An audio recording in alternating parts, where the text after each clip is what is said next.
근대 문화의 형성이라는 주제로 수업을 진행하도록 하겠습니다. 우리가 지난 2시간 동안 살펴봤었던 거는 이제 경제하고 사회 뭐 이런 쪽으로 살펴봤는데요. 경제적인 측면하고 사회적인 거는 이제 시간의 흐름에 따라서 정리를 좀 했습니다. 그런데 지금 근대 문화의 형성이라고 하는 오늘 배우는 파트의 경우에는 시간의 흐름도 물론 당연히 또 조금 들어가 있기는 하지만 주제별로 해서 알아보는 시간을 갖도록 하겠습니다. 그래서 먼저 근대적인 언론 활동에 대해서 좀 알아볼 거고요. 그 다음에 한글의 역사, 그리고 우리나라 역사 연구, 문화, 예술과 종교, 그리고 나서 그리고 종교의 내용들을 좀 보시고요. 그리고 여기 사이사이에 있는 뭐 그림 같은 것들도 같이 보도록 하겠습니다. 자, 그러면 우리 오늘 배우게 될 내용 첫 번째 주제는 근대적인 언론 활동에 대한 내용입니다. 그러면 같이 보시죠. 자, 근대적인 언론 활동. 지금은 언론 그러면 다양한 종류의 매체들이 있죠. 지금이야 뭐 방송도 있고 뭐 좀 최근에 등장한 뭐 유튜브를 활용하기도 하고요. 뭐 다양한 형태가 존재하죠. 그렇지만 이제 전근대 시절에 근대 시절로 넘어오면서 이제 새롭게 등장한 우리나라 사람으로서는 이제 처음 접해보는 이제 그 새로운 매개체가 뭐였냐면 바로 신문입니다. 그래서 개항 이후에 우리나라의 최초의 신문으로 만들어진 신문이 뭐냐라고 한다면 바로 이제 여기 등장하는 한성순보가 되겠습니다. 그러니까 최초의 신문 이게 한성순보입니다. 1883년에 만들어진 신문이었거든요. 그러니까 우리가 배웠었던 걸 한번 떠올려 보면 1882년에 그 99인들이 반란을 일으켰었던 이모군란이 있었고 1884년이 갑신정변이 있었으니까 그렇게 길게 운영되긴 힘들었겠다라고 생각하시면 될 것 같아요. 이 방문국이라고 하는 거는 일본에 이제 갔다 왔었던 조사 시찰단의 그런 보고를 근거로 해서 우리도 근대화된 그런 뉴스들을 이제 백성들한테 전파를 해야 되겠다. 사람들이 이런 내용들을 좀 알 필요가 있다라고 해가지고서 만든 신문이고요. 지금처럼 매일 나오는 신문은 아닙니다. 자, 최초의 신문이다라는 게 이제 의의를 갖죠. 일단 최초라는 건 뭐 중요하니까요. 최초의 신문이었고 당시에는 당연히 글을 쓴다라고 생각을 하면 순한문으로 쓸 수밖에 없었던 거예요. 그때까지만 하더라도 한글이라고 하는 거는 이렇게 지방 관청에 있는 뭐 향리들이라던가 뭐 아전들, 뭐 관공서의 서리들 아니면은 이제 집안에서 있는 여자들이나 쓰는 그런 언어로 이제 취급을 했기 때문에 당연히 이렇게 나라의 중요한 소식을 전할 때에는 한문으로 써야 한다라고 생각을 했었던 거죠. 그런데 방금 전에 얘기했다시피 갑신정변 때 그런 큰 혼란 속에서 이 신문이 무사히 발행되기가 어려웠죠. 특히나 한성순보를 발행했었던 인물들 중에는 이 갑신정변에 참여한 사람들이 있었기 때문에 갑신정변 때 당연히 이제 한성순보는 중단이 될 수밖에 없는 그런 운명이었고요. 네, 중단될 수밖에 없는 운명이었었고, 그리고 이제 나중에 이제 다시 부활에 대한 논의가 있으면서 이제 한성주보다라는 형태로 이제 운영이 됩니다. 근데 이때부터는 국한문체, 그러니까 한문을 사용하기는 하되 이제 조금이라도 편하게 하기 위해서 한글을 이제 같이 사용하는 형식이었다고 합니다. 그래서 여러분들이 기억하셔야 하는 거는 최초의 신문은 한성순보였다. 이걸 기억해 주시면 되겠습니다. 자, 그리고 이제 개항 이후에 발간된 신문 중에서 이제 우리 역사에서 중요한 의미를 가졌던 신문이 있죠. 바로 독립신문입니다. 1896년에 발행되기 시작한 독립신문은 요거는 서재필이라고 하는 인물이 갑신정변에 참여했다가 미국으로 망명을 했었던 인물이 거의 한 10년 이상 만에 우리나라로 돌아오면서 이제 만들었었던 신문이 독립신문입니다. 이때 이 독립신문의 주요 특징은 뭐냐면 순한글로 발행한 신문이었다라는 겁니다. 당연히 한문이야말로 제대로 된 글자라고 생각하던 당시 사회 분위기 속에서 순한글로 신문을 발행했다라는 것은 굉장히 큰 의미를 갖게 되는 거죠. 그러니까 그 전까지만 하더라도 누가 한글을 이렇게 써라 저렇게 써라 이런 것들에 대한 표준안이 없었단 말이에요. 그런데 이제 독립신문을 발행을 하면서 한글이 공식적으로 이렇게 사용이 되다 보니 이제 뭐 맞춤법이라던가 뭐 그다음에 표준어라던가 이런 것들에 대한 그런 수요가 생기기 시작했겠죠. 그래서 이 독립신문은 우리 순 한글로 발행된 최초의 신문으로 독립문을 만들고 독립협회와도 연관이 되어 있는 그런 신문이기는 한데요. 한글의 역사에서 살펴봐도 상당히 중요한 의미가 있는 그런 신문입니다. 거기에다가 서재필이 영문판으로 간행을 합니다.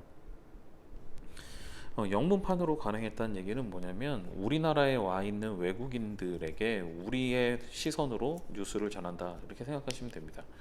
그러니까 그 전까지 우리나라에 와서 생활하고 있는 외국인들도 우리나라에 대한 소식을 접하려면 일본에서 발행하는 영자 신문을 가지고서 우리나라의 상황을 파악을 했단 말이에요. 그러니까 한국말을 뭐 열심히 배우고 한글을 배우고 뭐 이런 사람들이 아니더라도 이제 서양인들이라면 누구나 읽을 수 있도록 우리의 입장에서 우리 소식을 전한다라는 목적으로 영문판을 간행했다 이렇게 알고 계시면 되겠습니다.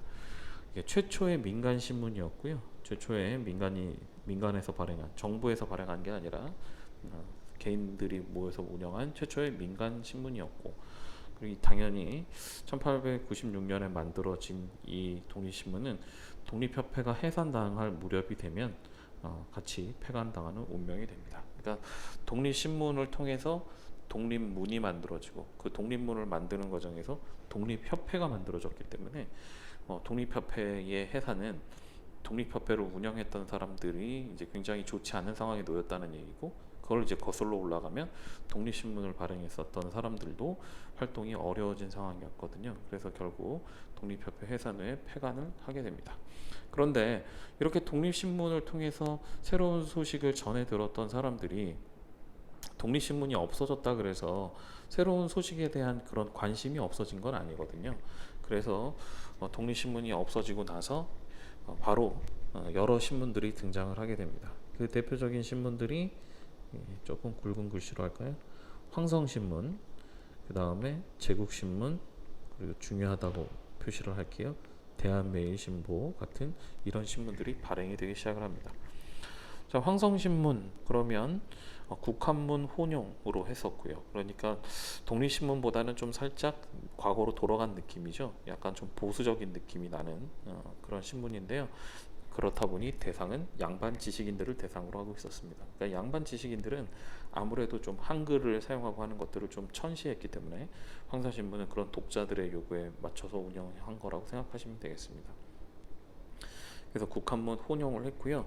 지금 이제 여기에는 나오지 않았습니다만 나중에 이제 황성신문에서 이제 중요한 기사를 실죠. 이제 바로 뭐냐면 우리나라가 을사늑약으로 일본에게 나라를 빼앗길 위기에 놓이게 되자 장지연이 시리아 방성대국이라고 하는 사설을 실었던 신문이 이제 바로 황성신문이었습니다. 이제 장지연이라는 분이 쓰셨는데요. 그런데 이게 대한매일신보에도 시일야 방성대국이 실려요. 그래서 뭐 수능 문제로 출제가 됐다가 이것 때문에 한번 논란이 돼서 이제 좀 나라 입장에서 좀 애를 먹은 적이 있는데요. 이 시일야 방성대국이 최초로 실렸던 신문 황성신문 이렇게 기억하시면 됩니다. 그리고 이제 제국신문은 이 황성신문과는 다르게 부녀자라든가 하층민들과 같이 조금 우리 사회에서 좀 소외되어 있었던 사람들을 대상으로 발행을 하다 보니까 한글 독립신문과 마찬가지로 순 한글로 이제 운영을 했었던 거죠. 그러니까 국한문을 혼용을 한다. 그러면 주요 대상이 바로 양반이겠구나. 한글을 한다 그러면 좀 힘들고 어려운 사람들이었겠구나 하는 것들은 뭐 따로 외우지 않는다 하더라도 이제 눈치껏 맞추시면 되겠죠. 자, 지금 선생님이 따로 표시한 대한매일신보 같은 경우에는 우리나라 역사에서 꽤 여러 번 등장을 합니다. 여기 베델이라고 하는 분, 이제 영국인으로서 우리나라에서 활동했던 이제 영국의 신문 기자인데, 이 사람과 양기탁 선생이 이제 같이 발행을 합니다. 이게 이제 나중에는 이 양기탁 선생이 그 신민회라고 하는 단체를 만들어서 활동하셨던 분이기 때문에 약간 신민회하고의 연관성도 좀 있고요. 일본의 침략상을 홍보할 수가 있었는데요. 이게 가능했었던 이유는 바로 이 베델이라고 하는 분이 이 신문의 대표였기 때문에 그렇습니다. 그러니까 대한매일신보는 우리나라에서 발행하는 신문이긴 하지만 그 대표가 영국인이었기 때문에 그 일본도 자신들의 동맹국이었었던 영국인이 발행하는 신문에 대해서 이렇게 간섭하기가 쉽지가 않았던 거예요. 영국하고의 외교 관계를 고려해야 되다 보니까. 그래서 다른 신문들이 일본이 뭐 러일 전쟁 등을 경험하면서 뭐 여러 가지 뭐 그 만행들을 저질렀을 때 여기에 대해서 이렇다 할 기사를 내지 못한단 말이에요. 일본의 감시 때문에. 그런데 이 영국인 사장을 두고 있었던 이 대한매일신보의 경우에는 일본의 침략상을 그대로 이제 전할 수가 있었기 때문에 우리 민족들의 항일의식을 향상시키는데 큰 역할을 했고요. 우리가 앞서서 경제 파트에서 얘기했었던 국채보상운동, 대구에서 서상돈이 시작을 했었던 국채보상운동이 전국 단위의 대규모 운동으로 퍼지는 데에는 양기탁 패들의 대한매일신보 역할이 컸다라고 이렇게 얘기들을 합니다. 그래서 대한매일신보는 그 자체로도 뭐 중요하지만 뭐 국채보상운동과 연결이 된다던가 아니면 양기탁의 이제 신민회하고도 이제 연결이 된다던가 뭐 다양하게 이제 중요한 포인트가 돼주는 그런 신문이었기 때문에 기억을 해두시면 좋을 것 같습니다. 자, 그러면 넘어가서 한글의 역사 그리고 우리나라의 역사 연구에 대해서 한번 알아보도록 하죠. 자, 한글의 연구는요, 그 배경은 근대 교육이 시작되면서부터 사람들이 관심을 갖기 시작을 합니다.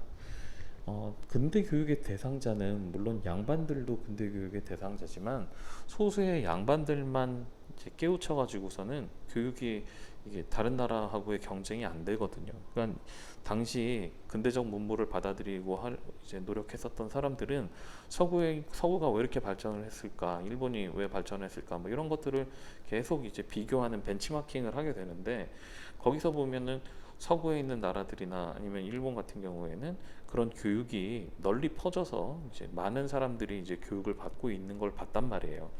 그래서 우리도 근대 교육을 시작을 하면서 민족 의식도 당연히 이제 뭐 성장을 하지만 한편으로는 이 국어라고 하는 우리나라의 이 국어를 제대로 표현할 수 있는 한글에 대한 관심과 함께 한글의 편의성에 대해서 주목을 하게 된 거죠.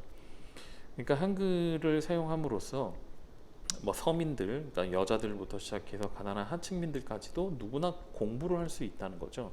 그래서 한글을 잘 자리를 잡아 놓으면 한글로 책을 쓰고 그 책을 읽은 사람들 혹은 그 책으로 공부한 사람들이 이제 그 계몽이 되면서 발전할 수 있는 길이 열린다고 생각을 했기 때문에 한글 연구는 상당히 이제 중요한 의자가 됩니다. 가보개혁 1894년 가보개혁 이후에 국한문 혼용체를 사용하는 것들이 이제 조금씩 이제 보편적으로 쓰기 시작을 합니다. 이게 바로 1896년에 앞에서 살펴봤었던 독립신문 같은 것들이 사용이 되면서 독립신문이 나오면서 사람들이 한문과 한글을 섞어 쓰는 것들이 이제 일상적으로 이제 되기 시작을 한 거고요. 거기에 이제 정부도 이런 식으로 다양하게 사용되고 있는 한글을 좀 정리할 필요성이 있었기 때문에 정부에서 국문연구소라고 하는 단체를 1907년에 건립을 해서 한글의 문법을 연구하고 한글의 문법을 정리하는 이런 움직임을 이제 보여줍니다. 그리고 그런 과정에서 이제 유길준 선생의 대한문전이나 주식연 선생의 뭐 국어문법 같은 책들이 출간이 되기도 하고요. 이런 움직임이 일제 시대로 들어가게 되면은 이제 조선어 연구회, 조선어 학회로 이어지면서 우리나라의 그런 문자 생활이라던가 우리의 언어라던가 이런 것들이 이제 지켜지는 시작이 된 거죠. 그러니까 대한민국 이제 대한제국 정부가 이제 거의 막 무너져 가고 있는 상황 속에서도 우리 민족의 정신과 그런 문화를 남기기 위해 국문연구소를 설치했었다는 것은 상당히 높이 평가해야 되는 일이 아닌가라고 생각을 합니다. 그러니까 당장에 뭐 돈이 급하고 무기가 급하고 군대가 급하지만 그래도 우리 한민족이라고 하는 정체성이 유지가 안 된다면 나라를 다시 찾아오기가 어렵죠. 그런 부분에서 많은 분들이 이런 우리나라의 그런 문화 이런 것들을 지키기 위해서 한글이라던가 뭐 다양한 활동들을 통해서 지키려고 노력을 하십니다. 근데 이제 최근 들어서 자꾸 중국이 우리나라의 문화가 자기네 나라에서 시작되었다느니 하면서 우리 문화를 자꾸 건드리고 있죠. 그렇게 좋은 의도로 보이지 않습니다. 뭐 예전 같은 경우에는 정치적으로 침략해오고 경제적으로 침략을 했다면 요즘은 그런 문화적인 것도 상당히 중요한 역할을 하는데 우리 문화는 중국의 영향을 많이 받기는 했지만 그걸 독자적으로 잘 계승 발전시켜 온 문화이기 때문에 그런 걸 노리는 모습들을 보면 소위 얘기해서 이제 우리가 화날 수밖에 없는 상황이죠. 자, 그러면 역사 연구를 한번 들여다보겠습니다. 그래도 우리가 이제 한국사 시간에 배우는데 우리 역사 연구는 어떻게 됐는지 알아야겠죠. 자, 역사 연구의 배경인데요. 선생님이 예전에도 얘기한 적이 있어요. 역사 연구가 잘 되려면 두 개 중에 하나여야 돼요. 시기가 어떤 시기냐? 우리나라가 망하던가 아니면은 우리나라가 엄청 잘 풀리든가 이 둘 중에 하나입니다. 그러니까 나라가 잘 될 때는 소위 요즘 얘기해서 국뽕이라고 얘기하죠. 야, 우리가 이렇게 잘 나간다 막 이러면서 우리 역사를 막 찾아보면서 옛날에도 이렇게 잘 나갔었네 막 이렇게 하는 거예요. 그게 이제 역사가 필요한 때죠. 그래서 그렇게 우리가 아주 잘 나가던가 아니면 반대로 거의 나라가 망할 때쯤 되면 또 역사에 관심을 갖습니다. 우리 민족의 조상들은 어떻게 우리 민족을 지켜왔는지, 그리고 우리나라는 어떤 자랑스러운 역사를 갖고 있었는지, 이런 걸 통해서 국민들에게 희망을 심어줘야 되니까 역사 연구가 활발해지는데, 지금 상황은 첫 번째, 두 번째 했을 때 두 번째 상황이죠. 지금 나라가 멸망을 이제 눈앞에 보고 있는 상황이다 보니 바로 일본의 침략과 민족의 위기가 닥치게 되자 역사를 통해서 민족의식을 고취시키고 민중을 계몽을 해서 나라가 없어진다 하더라도 다시 살리게, 그렇게 노력을 할 수 있는 근거를 마련하겠다는 거죠. 그때 대표적인 분이 바로 단재 신채호 선생님, 표시를 해야죠. 단재 신채호 선생님, 그리고 박은식 선생님 같은 이 두 분이 대표적인 민족주의 사학자로서 이때부터 시작해서 일제시대까지 활약을 하십니다.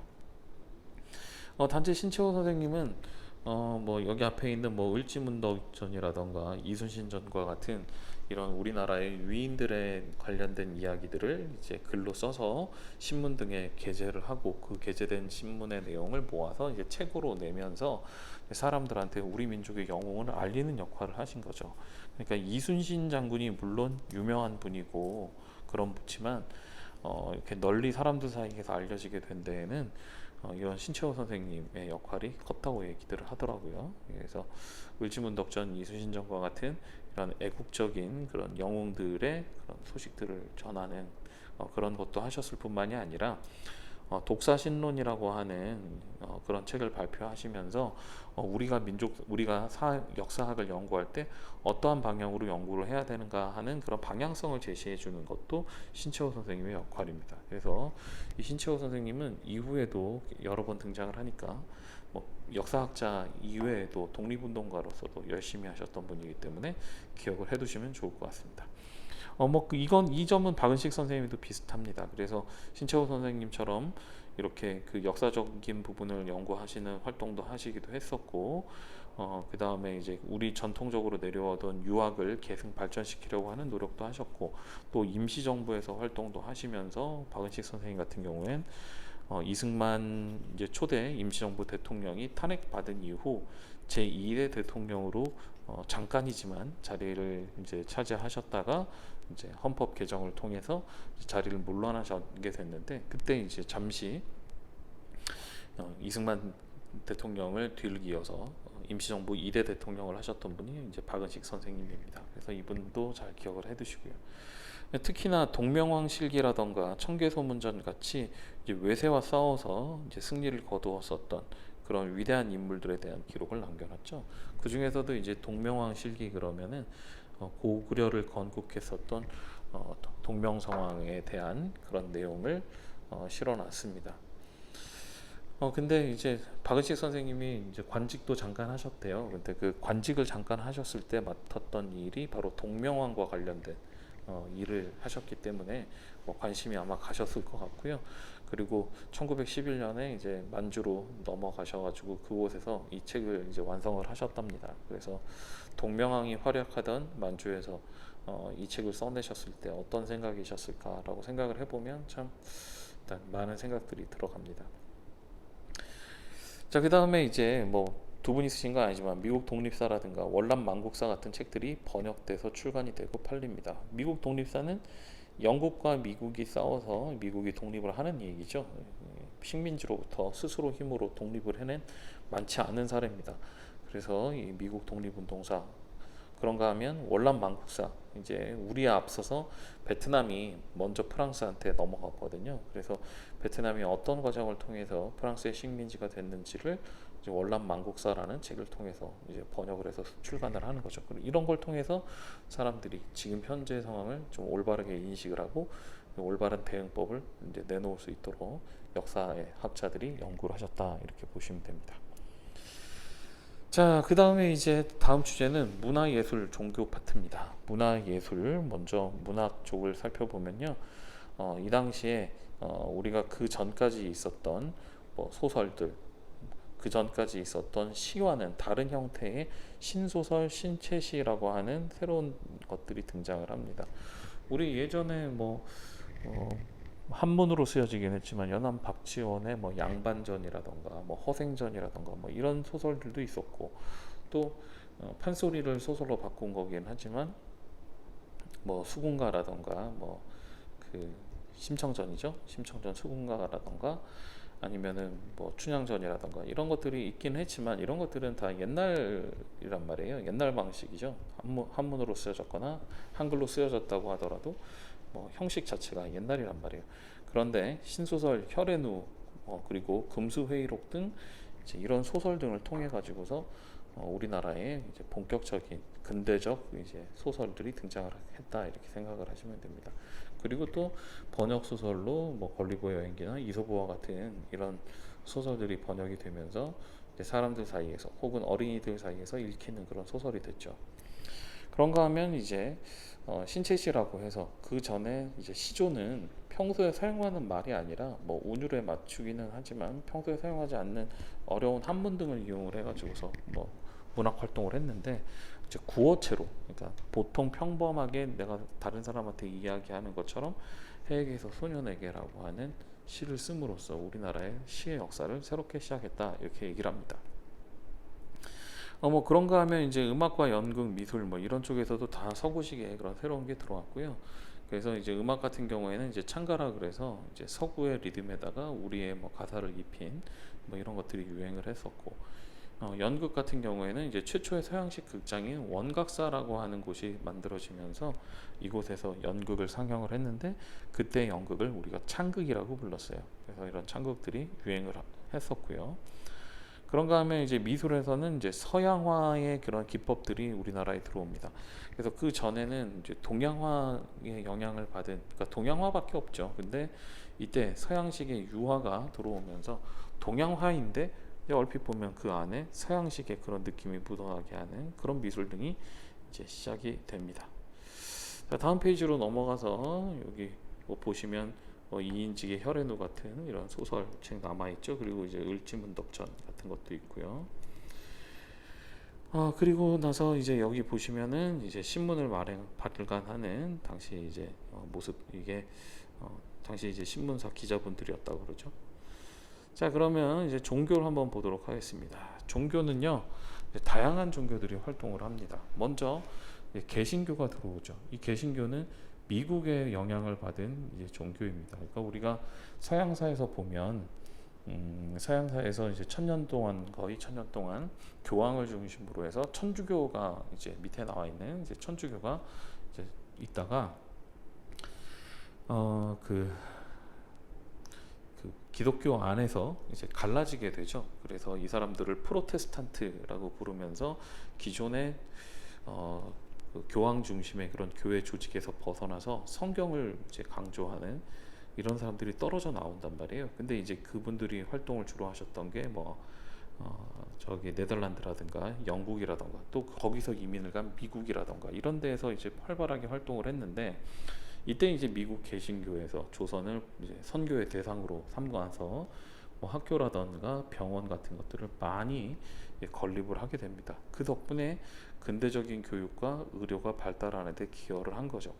그러니까 우리나라에 만들어진 학교 중에 상당수가 선교사들이 세운 학교들이고, 뭐 그들의 목적이 뭐 기독교, 개신교를 전파하는 게 목적이었다고는 하지만 뭐 결과적으로는 우리가 그런 것들의 도움을 받아서 뭐 미국으로 유학을 가기도 하고 또뭐 갔다 오신 분들이 학교를 만들고 병원을 만들고 뭐 이런 게 가능해졌었던 거죠.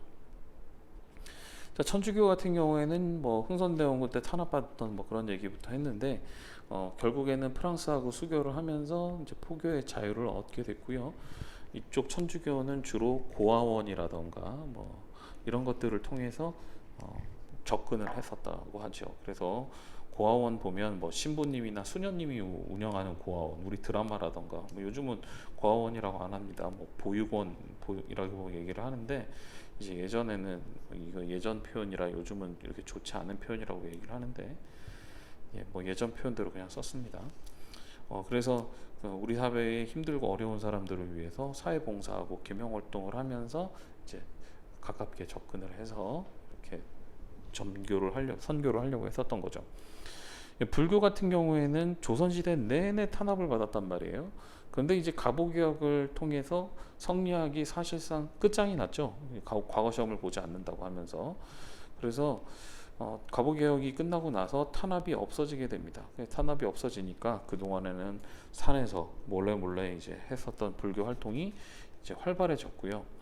1905년 이후가 되면 뭐 통감부의 간섭과 통제 강화로 이제 불교 활동이 위축이 되게 되는데요. 이거는 이제 통감부가 우리나라 불교의 자신들의 신도라고 하는 일본식 그런 그 종교관 혹은 뭐 일본식 불교화 시키기 위해서 이제 탄압을 했었던 겁니다. 그래서 저항하시는 분들도 있었겠지만 상당수는 이런 통감부의 간섭 통제에 그냥 넘어가 버린 경우가 많아서 불교를 하시는 분 중에 상당수가 이제 친일 논란에서 자유로울 수가 없었던 거예요.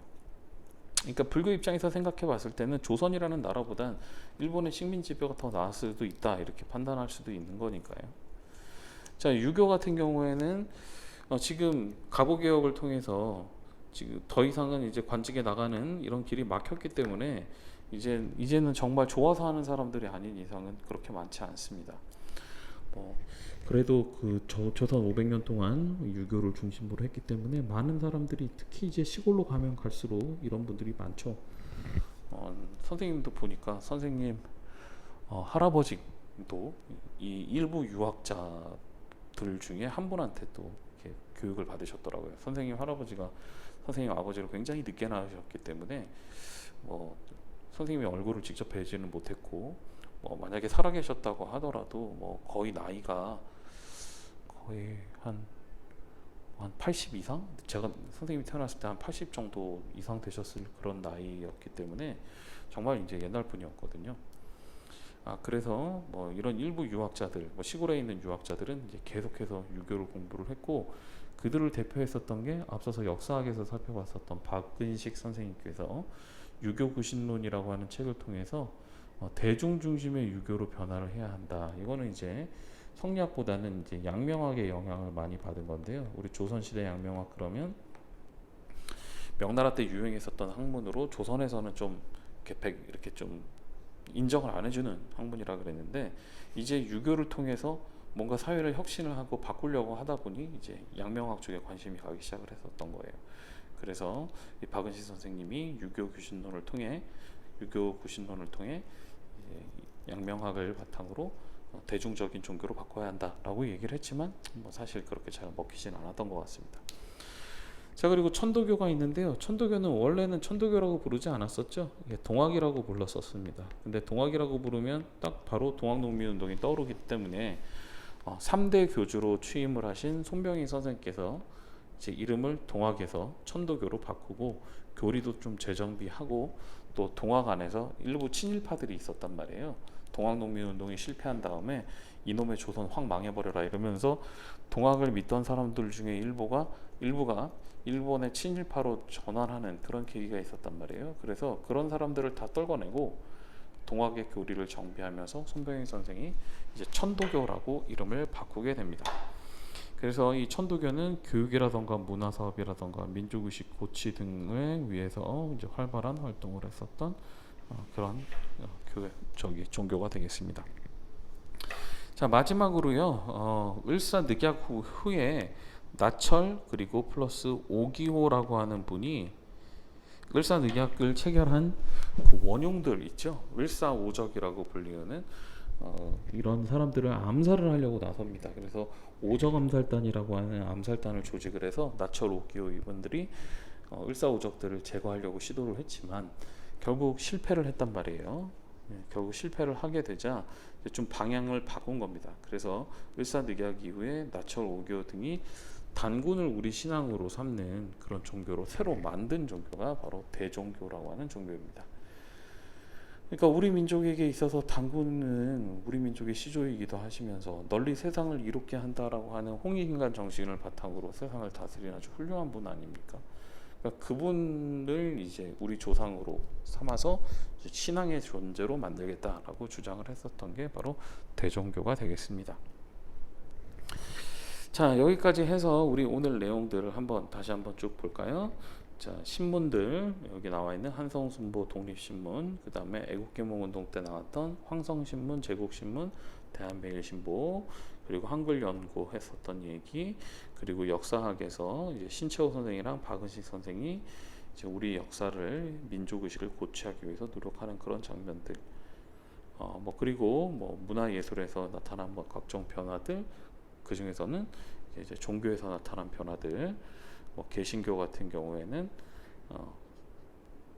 지금 선교 목적 등으로 인해서 학교를 많이 건립해 줬다던가, 천주교는 고아원을 중심으로 활동을 했다던가, 불교는 조선시대의 탄압을 꺾고 다시 일어나려고 했다, 유교는 변신을 통해 살아남으려고 했다, 이런 내용들. 천도교는 손병이 동학이 발전한 거고, 대종교는 을사늑약 이후에 활동한 나철 오기오 등이 조직했었던 그런 종교다라고 이제 알고 계시면 되겠습니다. 이 나철 오기오 등이 조직을 했었던 이 대종교 산하 그 청년들에 의해서 만들어진 부대가 북로군정서예요. 북로군정서군인데 이 북로군정서군이 일본군과 맞서서 승리를 거두죠. 그게 이제 바로 뭐예요? 청산리 전투입니다. 그래서 청산리 전투라고 하는 전투는 그냥 어느 날 갑자기 하늘에서 뚝 떨어진 게 아니라 대종교 활동을 하시던 분들이 중심이 돼서 이제 언젠가 나라를 찾아야 되겠다라고 준비한 끝에 나온 결과물이라는 거. 그러니까 세상에 공짜는 없고 우리가 드려야 하는 노력은 일정 부분 이상 꼭 있다는 사실 잊지 마시길 바랍니다. 자, 여기까지 하겠습니다. 여러분들 들어주시느라 수고들 하셨고요. 우리 다음 주에는 직접 만나서 수업하는 실제 수업이니까 만나서 또 열심히 앞에서 빼놓았었던 내용들 하도록 하겠습니다. 자, 감사합니다. 수고들 하셨습니다. 네.